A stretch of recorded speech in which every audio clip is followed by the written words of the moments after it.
Hello students, welcome back to my channel, your channel Puneet sir की पाठशाला। और आज मैं लेके आ गया हूं क्लास 9th का chapter number 5 most awaited lecture. बहुत सारे बच्चों ने लाया सर प्लीज ये लेक्चर बना दो। अरे बना दिया यार, चिंता क्यों कर रहे हो। तो आज हम बात करने जा रहे हैं चैप्टर नंबर 5 की, यूक्लिड्स ज्योमेट्री की। और उसका आज हम बहुत शानदार तरीके से करेंगे इंट्रोडक्शन। और इसी के साथ हम इसके बारे में आज पढ़ेंगे कि यूक्लिड के कौन कौन से एक्सियोम्स थे। इस स्टेटमेंट के बारे में बात करेंगे और थ्योरम्स के बारे में बात करेंगे। पोस्टुलेट के बारे में अगले लेक्चर में बात करेंगे। तो बिना देरी किए इस लेक्चर को शुरू करते हैं। तो मेरे प्यारे बच्चों, आज हम इस चैप्टर के बारे में फुल ऑन इंट्रोडक्शन लेके आ गए हैं।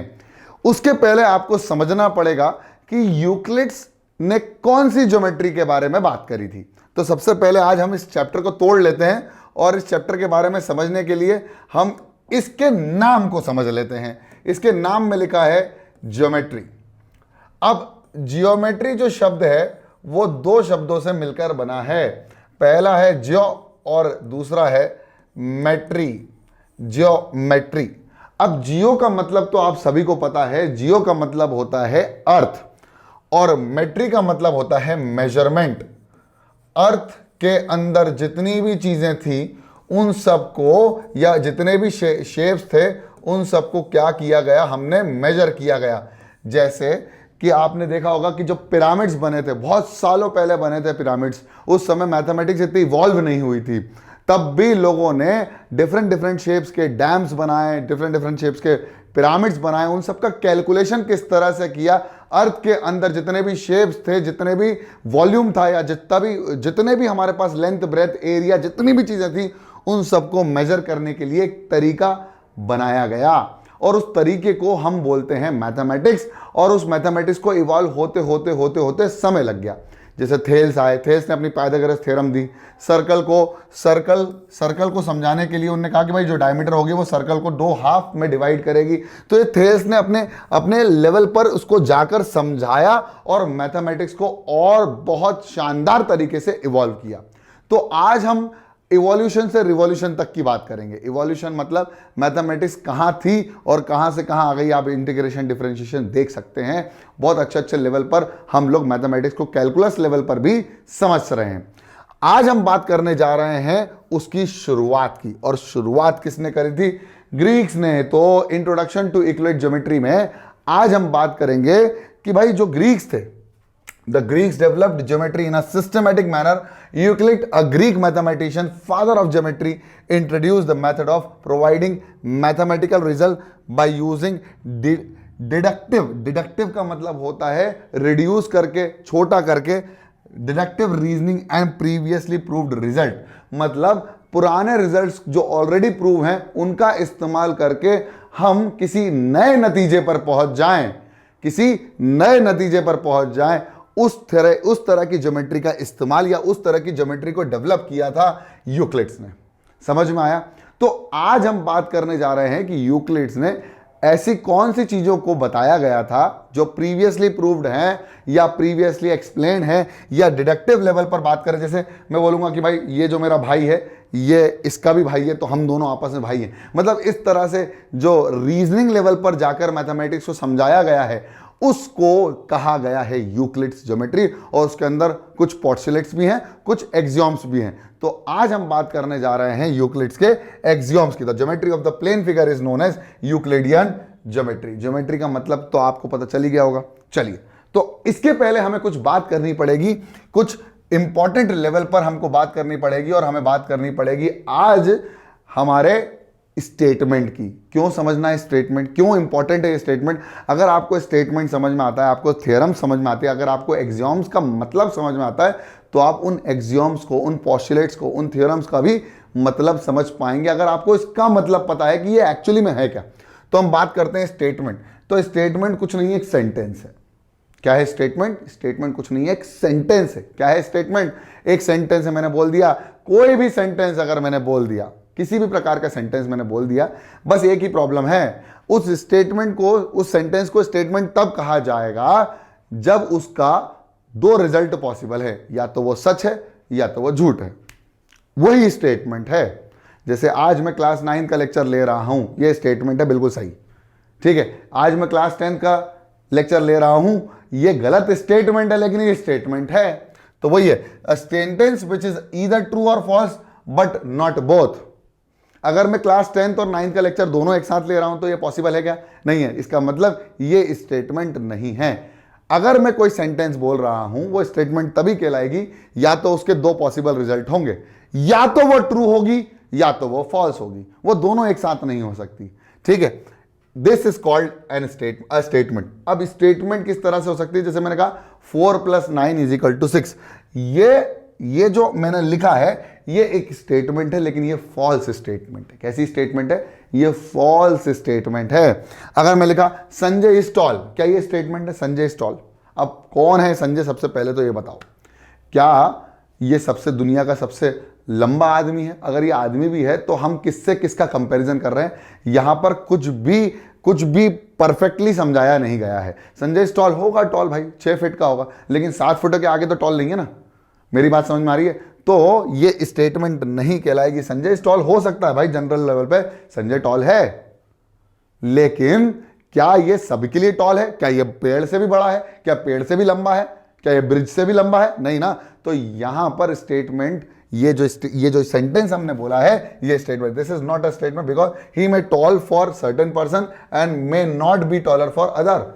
यानी दोनों ही चीजें एक साथ पॉसिबल हो रही हैं। यहां पर कुछ पिक्चर क्लियर नहीं है। अब एक और स्टेटमेंट लिखना चाहूंगा जो कि आपको लगेगी तो कि पहले स्टेटमेंट है, लेकिन मैं बता दूंगा कि ये स्टेटमेंट नहीं है। मैंने अगर लिखा कि x + 10 should be greater then 16, क्या ये स्टेटमेंट है? x + 10 > 16 स्टेटमेंट है क्या? अब आप लोग सोचोगे सर यार स्टेटमेंट तो लग रही है यार, लेकिन बेटा यहां पर x की वैल्यू, हमारे पास कोई कंडीशन नहीं है, x की वैल्यू हमारे पास है नहीं, हमें x नहीं पता ये वेरिएबल किसकी, इसकी वैल्यू कहां से कहां तक है। अगर मैंने बोल दिया फॉर x greater than 6, अब यहां पर यह स्टेटमेंट प्रूव हो गई। क्यों हो गई? क्योंकि अगर मैं x की वैल्यू 6 से बड़ी रखता हूं, यानी 7 रखता हूं, तो 7 + 10 is greater than 16, yes 17 will be greater than 16। लेकिन यहां पर हमने एक कंडीशन नहीं दी, और वो कंडीशन अगर सेटिस्फाइड है तो ये स्टेटमेंट ट्रू होगी। और अगर मैंने बोल दिया x is less than 6, तो x less than 6 के लिए ये वाली स्टेटमेंट फॉल्स होगी। इसका मतलब ये स्टेटमेंट होगी। यानी स्टेटमेंट के दो नतीजे पॉसिबल होना चाहिए, या तो वो ट्रू हो, इनमें से कोई एक ही होना चाहिए, या तो ट्रू हो या तो फॉल्स हो। दोनों एक साथ होंगी तो प्रॉब्लम हो जाएगी। यहां पर हम कुछ नहीं कह सकते थे इसके बारे में। यहां पर हमारे लिए दोनों कंडीशन पॉसिबल थी। x + 10 बड़ा भी हो सकता है और x + 10 छोटा भी हो सकता है 16 से। इसका मतलब ये स्टेटमेंट नहीं थी। ये जब कंडीशन इसके साथ आई तो इसने क्या बना दिया? एक स्टेटमेंट बना दिया। समझ में आया? तो स्टेटमेंट बनाओ ठीक है। चलिए अब हम बात करते हैं थ्योरम्स की। आप लोगों ने पाइथागोरस थ्योरम के बारे में पढ़ा होगा, आपने बेसिक प्रोपोर्शनैलिटी थ्योरम के बारे में सुना होगा, 9th क्लास में पढ़ा नहीं है। आपने एंगल सम प्रॉपर्टी के बारे में पढ़ा होगा कि एक ट्राइंगल के तीनों एंगलों का सम 180 डिग्री होता है। तो ये सब क्या हैं? ये थ्योरम्स हैं। तो थ्योरम्स का मेन उद्देश्य क्या है या मेन डेफिनेशन क्या है? थ्योरम्स है कि भाई वो एक स्टेटमेंट है, लेकिन जिसको एक प्रूफ की आवश्यकता होती है। थ्योरम्स कुछ नहीं, एक स्टेटमेंट है, या तो ट्रू होगी या तो फॉल्स होगी, तो 100% है। लेकिन अगर स्टेटमेंट हो गई और उसको प्रूव कर दिया तो वो क्या बन जाएगी? थ्योरम। जैसे मैंने कहा the sum of the angles of triangle is 180 degree, the angle opposite to equal sides of a triangle are equal. ये सारी थ्योरम्स जो हमने प्रूव करी है, इसका मतलब समझाता हूं मैं सबसे पहले तो, नहीं तो आप सोचोगे सर इसका मतलब क्या है, आपने लिख तो दिया। अरे समझा देते हैं, चिंता मत करो यार। तो एक ट्राइंगल के अंदर अगर हमारे पास 3 एंगल्स हैं, इसका नाम दे दिया A, इसका नाम दे दिया B, इसका नाम दे दिया C, तो angle A plus angle B plus angle C is equal to 180 degree किसने प्रूफ किया था? ये प्रूफ कर दिया था भैया। इसको क्या बोलते थे? Angle sum property. और एंगल सम प्रॉपर्टी का मतलब है कि किसी भी ट्राइंगल के, मैं क्या बोल रहा हूं, किसी भी ट्राइंगल के तीनों एंगलों का सम 180 डिग्री होता है। इसको प्रूफ भी कर सकते हैं, कोई चिंता करने की जरूरत नहीं है, इसको प्रूफ भी कर सकते हैं। देखो कैसे, मान लीजिए मैंने इस BC साइड को एक्सटेंड किया और मुझे एक बाहर वाला एंगल मिला, ठीक है, और उस, नहीं यार इसको ऐसे नहीं करते हैं, इसको ऐसे करते हैं। रुको, ये तो एक्सटीरियर एंगल प्रॉपर्टी हो गई। अगर मैं यहां पर एक लाइन पैरेलल ड्रॉ कर देता हूं बीसी के, अगर मैं एक लाइन पैरेलल ड्रॉ कर देता हूं बीसी के एक्स वाई, ठीक है, तो यहां पर एंगल बन रहा है, इसका नाम दे दिया एंगल 1, इसका नाम दे दिया एंगल 2, इसका नाम दे दिया एंगल 3, इसका नाम दे दिया एंगल 4 और इसका नाम दे दिया एंगल 5। अब हम जो थ्योरम्स को इस्तेमाल करें या थ्योरम्स को प्रूव करेंगे वो ऑलरेडी प्रीवियस प्रूव थ्योरम्स को इस्तेमाल करके इस थ्योरम का प्रूव कर सकते हैं। जैसे कि भाई दो लाइन पैरेलल हैं, एक line acting as a transversal, तो इसके अल्टरनेट इंटीरियर एंगल बराबर होते हैं, यानी एंगल 2 किसके बराबर होगा, एंगल 4 के, और एंगल 3 किसके बराबर हो जाएगा, एंगल 5 के। अब आपको एक चीज पता है कि ये जो स्ट्रेट लाइन है ये कितना एंगल बनाती है, 180 डिग्री बनाती है। तो एंगल 4, एंगल 1 और एंगल 5, तो angle 1 plus angle 4 plus angle 5 की वैल्यू किसके बराबर हो जाएगी, 180 डिग्री, और इसी को हम बोलते हैं सप्लीमेंट्री एंगल्स। सप्लीमेंट्री मतलब जिन सारे एंगलों का सम 180 डिग्री आ रहा हो वो सारे सप्लीमेंट्री कहलाएंगे।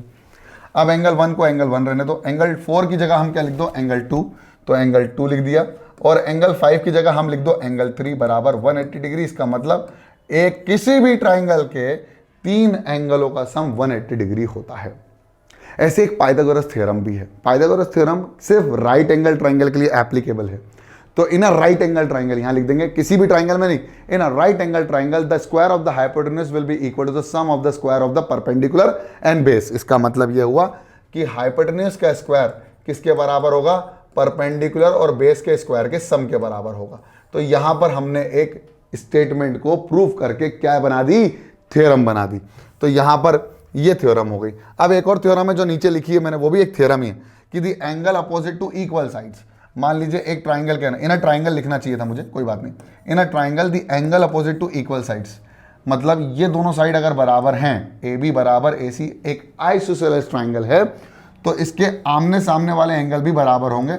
एंगल 1 किसके बराबर हो जाएगा, एंगल 2 के, एंगल बी बराबर हो जाएगा एंगल सी के। तो ये भी हमने प्रूव करी है बाय कॉन्करेंसी। अगर आपने नहीं देखा है तो प्लीज देख के आ जाओ, वो वीडियो देख के आ जाओ, बहुत मजा आएगा। Concurrency triangle chapter number 7 I guess, ठीक है। तो वहां मैंने इसको भी प्रूव किया है कि एक आइसोसेलेस ट्राइंगल के अंदर आमने सामने वाले एंगल भी बराबर होते हैं जो इक्वल साइड के सामने वाले एंगल्स होते हैं, ठीक है। तो ये हमारी हो गई थ्योरम। थ्योरम समझ में आ गया। अब हम बात करते हैं एक्सियोम्स की, और इस चैप्टर में, इस लेक्चर के अंदर हम आज हमारा मेन उद्देश्य मुद्दा यही था, एक्सियोम क्या होता है। एक्सियोम को क्या हल्के में लिया गया है आप ये कह सकते हो कि एक्सियोम को हल्के में ले लिया, थ्योरम्स को बड़ा सीरियसली लिया है, लेकिन एक्सियोम को हल्के में ले लिया है। देखो स्टेटमेंट भी यही लिखी है मैंने, द बेसिक फैक्ट्स। हम लोग बेसिक फैक्ट्स की जो बात करते हैं, जिनको हमने प्रूव नहीं किया, हमें ऐसे इस्तेमाल कर रहे हैं मैथमेटिक्स के अंदर।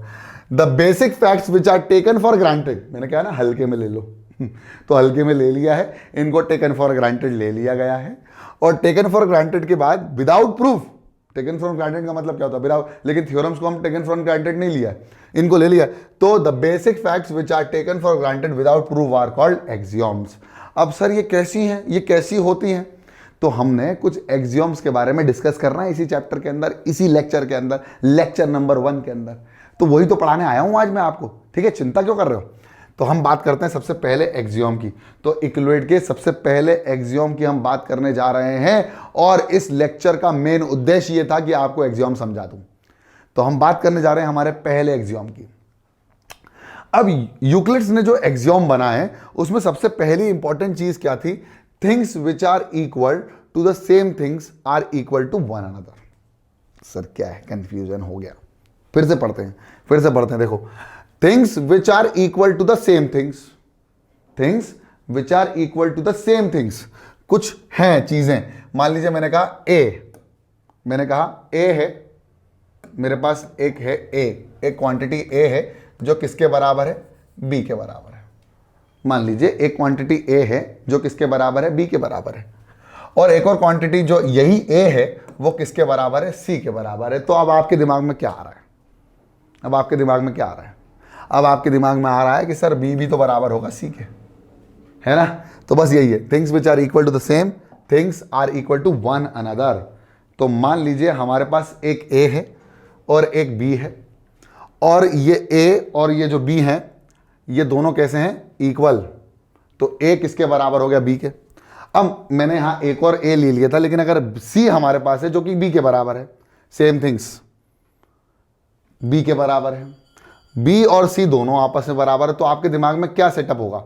बी और सी दोनों, सॉरी बी और सी आपस में बराबर है और बी और ए आपस में बराबर है, तो आपके दिमाग में सेटअप हो गया यार ए और सी भी तो बराबर होंगे, तो कर देते हैं ए और सी बराबर। ये देखो ए इक्वल टू सी, तो ये इसका हमने कोई प्रूव नहीं किया है, इसका हमने कोई प्रूव नहीं किया, हमने क्या कर लिया, हमने इसको डायरेक्टली इस्तेमाल कर लिया कि अगर कोई क्वांटिटीज हैं जो सेम क्वांटिटीज हैं और एक और क्वांटिटी जो उसके भी बराबर है, तो दूसरी क्वांटिटीज सेम आपस में भी बराबर होंगी, यानी वन अनदर के बराबर होंगी।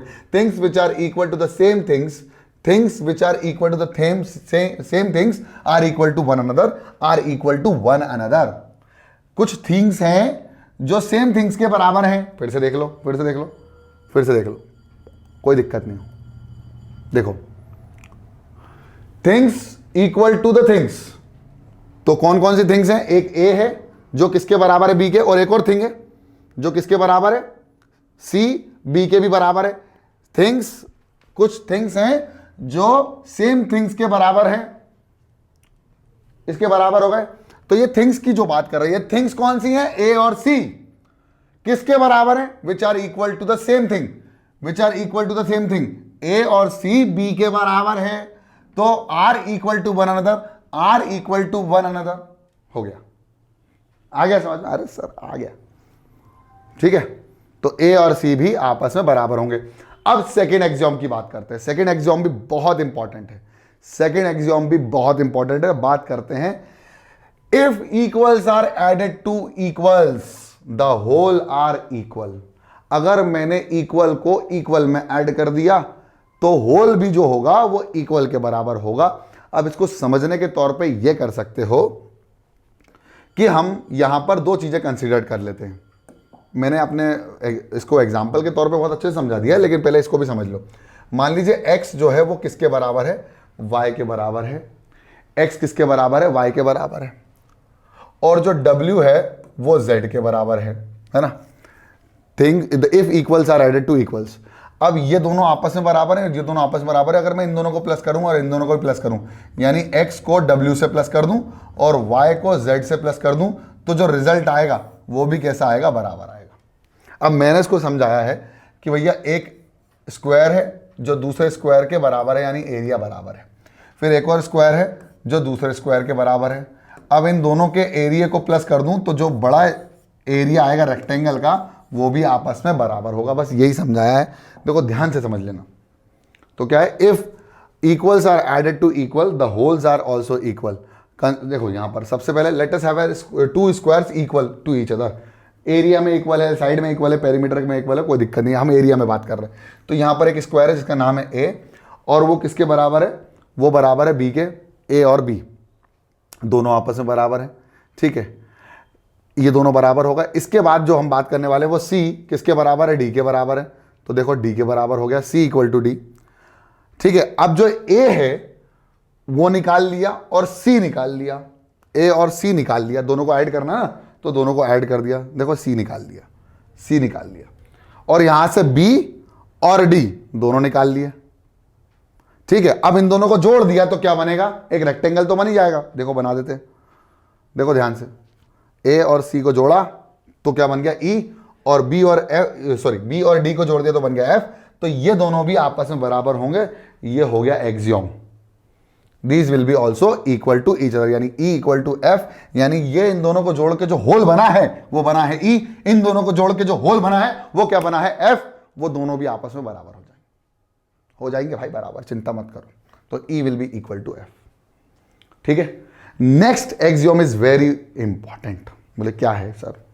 तो देखो आपको दिख रही होगी next axiom, if equals are subtracted from equals. Sir same ही तो हो गया। अरे भाई देखो ध्यान से देखो, अब यहां पर उसी एग्जांपल को तुम भी समझ सकते हो। देखो कैसे, अगर मैंने एक रेक्टेंगल लिया जिसका एरिया दूसरे रेक्टेंगल के बराबर है, अब इसमें से मैंने एक स्क्वायर माइनस कर दिया, इतना मैंने माइनस कर दिया, ठीक है, ठीक है, और मतलब इतना ही मैंने इसमें से भी माइनस कर दिया, तो जो बचेगा जो बचेगा ये बचेगा पार्ट है, ये बचेगा पार्ट है, तो जो बचा हुआ होगा वो भी आपस में बराबर होगा, बस यही है। तो बोल रहा है if equals are subtracted from equals the remainder will be also equal. अगर इक्वल को इक्वल्स में से सब्ट्रैक्ट भी कर दिया तो जो बचा हुआ रहेगा वो भी इक्वल होगा। अब ध्यान से देख लो, ध्यान से देख लो, यहां पर हमने क्या लिया है, यहां पर हम क्या ले सकते हैं, इफ इक्वल्स, तो late us consider to rectangles. तो फर्स्ट रेक्टेंगल ए है, सेकंड रेक्टेंगल बी है, ये दोनों बराबर हैं, ए इक्वल टू बी। फिर हमने क्या लिया, इक्वल्स ले लिया, टू स्क्वायर ले लिया जो कि इससे छोटे होंगे, तो हमने क्या ले लिया, सी ले लिया और इक्वल टू डी ले लिया। ठीक है, अब देखो यहां पर if equals are subtracted from equals, तो ए ले लिया और फिर सी को उसमें से माइनस कर दिया, ये सी को ए में से माइनस कर दिया तो कुछ बचेगा, कुछ पार्ट बचेगा। फिर ऐसे बी को ले लिया और उसमें से डी को माइनस कर दिया तो कुछ पार्ट बचेगा। जो पार्ट बचेगा, जब इसमें से माइनस किया तो जो पार्ट बचेगा वो पार्ट कौन सा बचेगा, ये पार्ट बच जाएगा। और इसमें से क्या पार्ट बच जाएगा, ये वाला पार्ट बच जाएगा। तो ये जो बचेगा वो क्या होगा, इक्वल। फिर से देखो, फिर से देखो, देखो जब मैंने ए में से सी माइनस किया, जब मैंने ए में से सी माइनस किया तो ये पार्ट बचा, और जब मैं बी में से डी माइनस किया तो कौन सा पार्ट बचा, ये वाला येलो वाला पार्ट बचा। तो ये जो येलो पार्ट होगा वो भी आपस में बराबर होगा, बस यही है। When equals are added to equals then the whole will be equal, and if equals are subtracted from equal the remainder will be also equal. एक और है, बहुत इंपॉर्टेंट है ये भी, things which coincide with one another are equal to one another. ये मैंने समझाया है, ये मैंने आपको ट्राइंगल चैप्टर में समझाया, जिसमें जब मैंने कॉन्ग्रुएंसी पढ़ाई थी आपको तब मैंने बहुत खूबसूरती से समझाया था। क्या समझाया था कि जब दो ट्राइंगल एक दूसरे को ओवरलैप करें या कॉन्साइड करें तो वो दोनों का एरिया, पेरीमीटर, एंगल सब बराबर होता है, साइड बराबर होती है। तो ऐसे ही वो बोल रहे हैं कि अगर दो फिगर्स हैं और वो दोनों एक दूसरे पर कोइंसाइड कर रहे हैं, let us take an example of circle. तो ये सर्कल ले लिया, अब एक और सर्कल है, एक और सर्कल है जो इसके ऊपर कोइंसाइड कर रहा है। ठीक है, तो ये हो गया सर्कल बी। अब जब ये दोनों एक दूसरे पे कोइंसाइड कर जाएंगे, let's see the circle coincide with circle B, if these are coinciding with each other therefore these two circles having equal area, ये दोनों बराबर होंगे। Circle A equal to circle B, it means the radius of the circle will be equal, the diameter of the circle is equal, the area of the circle are equal, and the perimeter of the circumference of the circle will be also equal if two circles are coinciding with each other. Clear, समझ में आ गया, things which are coincide. अब ये circle के ऊपर base नहीं है, ये रेक्टेंगल के लिए भी प्रतिबद्ध है, ये वाली चीज स्क्वायर के लिए भी है, ये रेक्टेंगल और ट्राइंगल के लिए भी है, जो कॉन्करेंसी हमने आपको पढ़ाई है। इसके बाद वाला बहुत अच्छा है, बहुत शानदार है, the whole is greater than the part, the whole is greater than the part. अब समझो, समझो इसको, पहले मैं समझा देता हूं फिर आप इसको एनिमेशन से समझ लेना। अब देखो हमारे पास एक केक आया, या चलो पिज्जा ले लेते हैं, पिज्जा आप लोगों का फेवरेट है तो पिज्जा है। अब पिज्जा में से ये वाला पार्ट मैंने निकाल लिया, ये पिज्जे में से मैंने, ये पिज्जे में से ये वाला पार्ट मैंने निकाल लिया। तो ये जो पार्ट निकाला तो इसको बोला मैंने पार्ट, और पिज्जा कैसा था, होल पिज्जा, ये होल पिज्जा है ना, ये होल पिज्जा। तो वो ये बोल रहे हैं द होल इज ग्रेटर। तो क्या ये सर्कल जो होल था या जो पिज्जा था वो बड़ा नहीं होगा पिज्जे से, पिज्जे के छोटे से पार्ट से? बोलो हाँ या ना, बड़ा होगा। अरे किसी बड़ी चीज का हिस्सा क्या उस चीज से बड़ा हो सकता है? नहीं हो सकता ना। अरे हम बोलते हैं sun is the part of, sorry earth is the part of sun, तो क्या अर्थ सन से बड़ा हो गया? नहीं हुआ ना, पार्ट है ना। समझ गया? हाँ सर समझ में आ गया, आप एनिमेशन से देख लो। तो देखो लेट हैज अ सर्कल, और इसमें से हम लोगों ने क्या निकाल लिया, एक पार्ट निकाल लिया। तो क्या मैं पूछ रहा हूं कि सर्कल से बड़ा हो जाएगा पार्ट? नहीं होगा। तो circle will be greater than the part, या whole will be greater than the part. वो ये बोल रहा था whole is greater than the part. ठीक है, इसके बाद एक और है, बहुत अच्छी है, बहुत शानदार, इंपॉर्टेंट भी है। क्या लिखा हुआ? Things which are double of the same things are equal to one another. अब मैंने एक ट्राइंगल लिया, इसको समझ लो, एनिमेशन से समझ लो। क्या बोल रहा है? Things which are double of the same things, same things के डबल भी बराबर होंगे आपस में। तो देखो let us consider triangle A. तो हमारे पास एक ट्राइंगल है, उसका हमने डबल कर दिया, ये बी है। तो ए जो है वो 2 टाइम्स, बी जो है वो 2 टाइम्स ऑफ ए है। मतलब मैंने ए का डबल किया तो मुझे क्या मिला? बी। ठीक है, अब मैंने बी के बराबर ले लिया एक और, double of the same things, मतलब अब मैंने एक और ए लिया जिसको मैंने फिर से डबल किया, जो कि डबल है सी का। मतलब ए जो है और जो बी है उन दोनों का रिलेशन क्या है, B is equal to 2 times of A का डबल करने पर क्या आया, बी। अब ऐसे ही एक और क्वांटिटी है सी जो ए का डबल था, देखो सी इज डबल ऑफ ए यानी 2 टाइम्स ऑफ ए। तो क्या बी और सी आपस में बराबर होंगे कि नहीं होंगे, अरे होंगे सर, 100% होंगे। तो देखो इक्वल टू वन अनदर, तो ये दोनों जब 2a के बराबर हैं तो b और c भी आपस में बराबर होंगे। Therefore b will be also equal to c, b will be equal to c। मतलब सेम थिंग की चीजें, same thing double, things which are double of the same thing, एक ही चीज के डबल हों दो चीजें तो ये दोनों चीजें आपस में बराबर होंगी। फिर से सुन लो, एक ही चीज के डबल हों दो चीजें, मतलब ए का डबल बी भी है और ए का डबल सी है, तो बी और सी भी आपस में इक्वल हो जाएंगे। शानदार, B will be equal to C. ठीक, next axiom, equivalence axiom.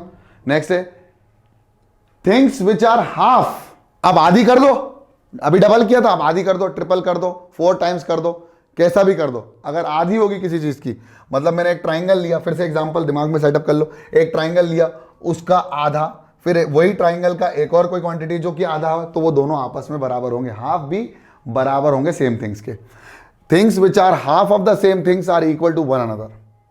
Late us consider a triangle जिसका आधा कौन है, बी, फिर एक वही ट्राइंगल है B is equal to half of A, and again उसी ए का आधा है एक और क्वांटिटी जिसका नाम है सी, तो C is equal to half of A, therefore A will be also equal to B, A will be also equal to B, A will be also equal to B. क्या आपको बात समझ में आई? क्या आपको बात समझ में आई? अरे भैया आ गई है तो कमेंट बॉक्स में लिख दो। ठीक है, तो इस चैप्टर की शुरुआत कुछ इस तरह से होगी। हमने आज समझ लिया है एक्सियोम, और अगली क्लास में बहुत शानदार तरीके से हम समझेंगे कि यूक्लिड्स के कौन कौन से पोस्टुलेट्स थे और पोस्टुलेट्स एक्चुअली में होता क्या है। ठीक है, आज हमने क्या क्या बात कर ली, क्विक रिवीजन कर लेते हैं।